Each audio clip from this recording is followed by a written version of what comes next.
Bismillahirrahmanirrahim. Assalamualaikum warahmatullahi wabarakatuh. Selamat pagi Ananda yang soleh dan juga soleha, juga ayah bunda di rumah. Apa kabar Ananda hari ini? Semoga kita semua selalu diberikan kesehatan dan senantiasa dalam perlindungan Allah Subhanahu wa Ta'ala. Amin.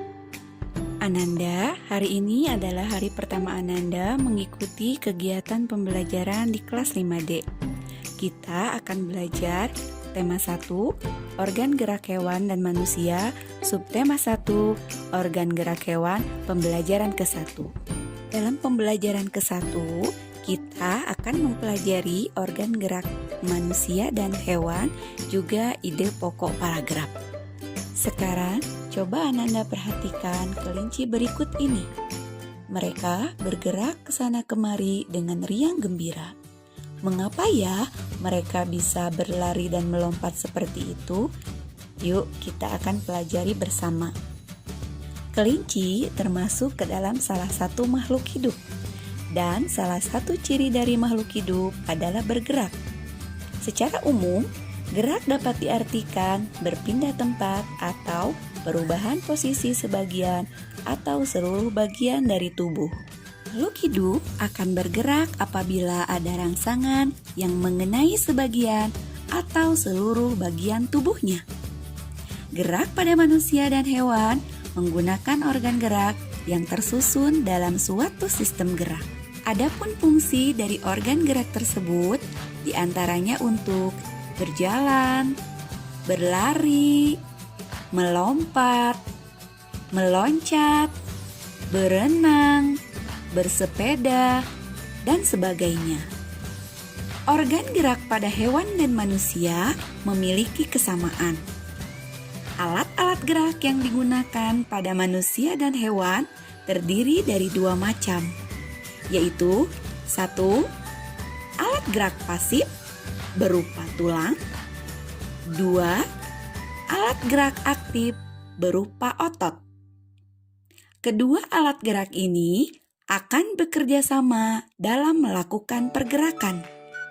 Kerjasama antara kedua alat gerak tersebut membentuk suatu sistem yang disebut dengan sistem gerak. Tulang disebut dengan alat gerak pasif karena tulang tidak dapat bergerak dengan sendirinya.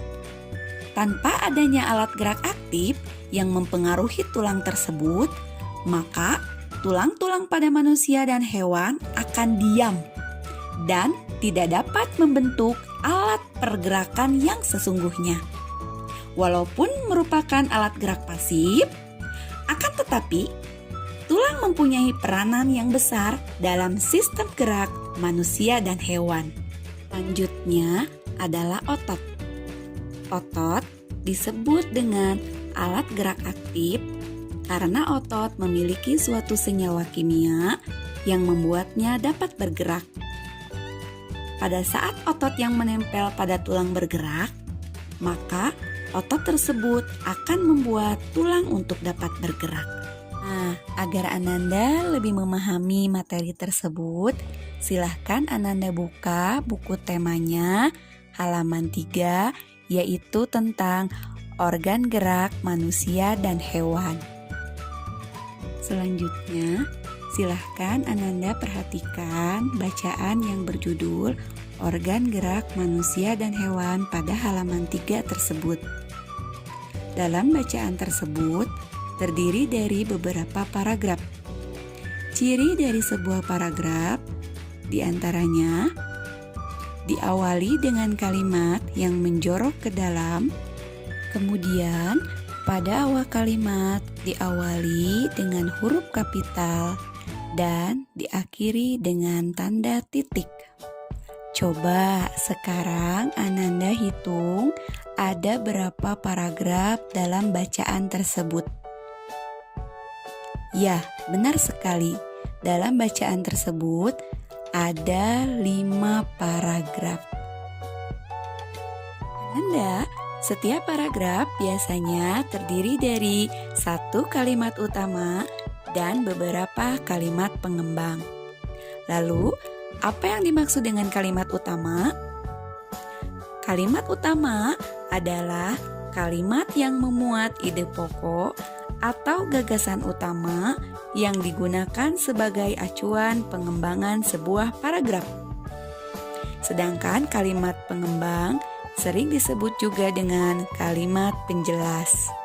Kalimat utama tidak selalu berada di awal paragraf, tetapi bisa juga di akhir paragraf, atau mungkin kalimat utama bisa terdapat di awal dan juga di akhir paragraf. Dalam setiap kalimat utama terdapat ide pokok paragraf yang menjadi dasar pengembangan dari paragraf tersebut. Nama lain ide pokok diantaranya ada yang menyebut dengan sebutan gagasan utama, pokok pikiran, atau pikiran utama. Sekarang, ayo kita berlatih untuk mencari ide pokok dalam sebuah paragraf.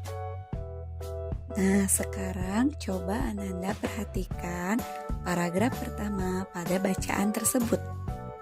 Pada paragraf pertama, itu terdiri dari 3 kalimat. Yuk, coba perhatikan. Nah, sekarang kita tentukan dari ketiga kalimat tersebut mana yang menjadi kalimat utamanya. Tadi sudah Ibu jelaskan bahwa kalimat utama itu bisa terdapat di awal atau di akhir paragraf.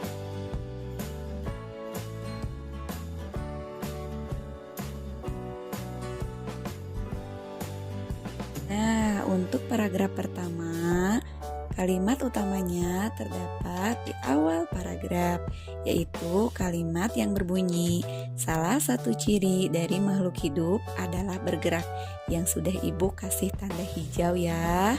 Selanjutnya, kalimat pengembangnya yaitu 2 kalimat setelah kalimat utama yang sudah Ibu beri warna merah dan warna biru.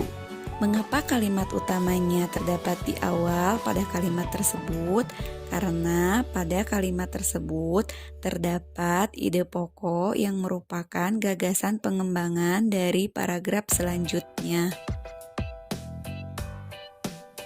Sekarang, giliran Ananda untuk berlatih mencari ide pokok dalam setiap paragraf. Lalu, kerjakan pada halaman 4. Itu tugas pertama Ananda. Kemudian untuk tugas keduanya, silahkan catat soal berikut ini.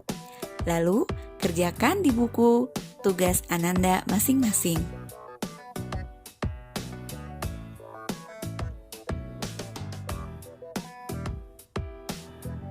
Sekian pembelajaran kita hari ini. Semoga ada ilmu yang Ananda dapatkan dari kegiatan kita hari ini. Tetap semangat, selalu bahagia, dan tentunya patuhi protokol kesehatan.